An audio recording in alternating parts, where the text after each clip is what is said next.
Hello, இன்றைக்கி நம்ம இருக்கிறது வந்து ஒரு கமர்ஷியல் பில்டிங்கில் இருக்கோம். இங்கே அயன் வாட்டர் பிளான்ட் எப்படி பண்ணியிருக்கோம் அப்படின்றத நம்ம பார்க்க போகிறோம். இந்த கமர்ஷியல் பில்டிங் ரொம்ப காம்பேக்டாக இருக்குது, ஸ்பேஸ் ரொம்ப கன்ஸ்ட்ரெயின்ட் அங்கே. அதனால் நம்ம அந்த ஏரியேஷன் டேங்க்லாம் நம்ம இங்கேயே வச்சுருக்கோம். இதுதான் இங்கே பார்க்குறது தான் நீங்கள் போர் மோட்ரு. இந்த போர் மோட்டரில் இருக்க தண்ணி வந்து என்ன ஆகுதுன்னா இந்த டேங்க்கில் விழுது. இந்த டேங்க் வந்து நம்ம என்ன பண்ணியிருக்கோம், இதுதான் உங்களுக்கு தண்ணி வர தண்ணி, உங்களுக்கு அயன் வாட்டர் இந்த கலரில் இருக்குது. அப்புறம் ஃபில்டர் ஆகி வெளியில் வர தண்ணி கிறிஸ்டல் கிளியர் ஆகிடுது. 2 டேங்க் நம்ம வச்சுருக்கோம்.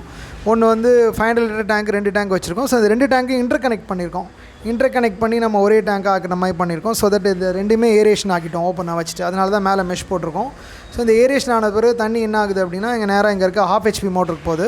இதுதான் வந்து ஃபஸ்ட்டு ஃபில்ட்ரேஷன் சிலிண்டருக்கு போகுது. இந்த ஃபஸ்ட்டு ஃபில்ட்ரேஷன் சிலிண்டருக்கு அப்புறமா நேராக செகண்ட் ஃபில்ட்ரேஷன் சிலிண்டருக்கு போகுது.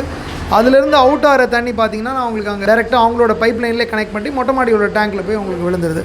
ஸோ வர தண்ணி எல்லாமே இந்த பில்டிங்கில் இருக்க ஃபுல் வாட்டரும் உங்களுக்கு கிறிஸ்டல் கிளியர் வாட்டராக இருக்கும். தேங்க்யூ.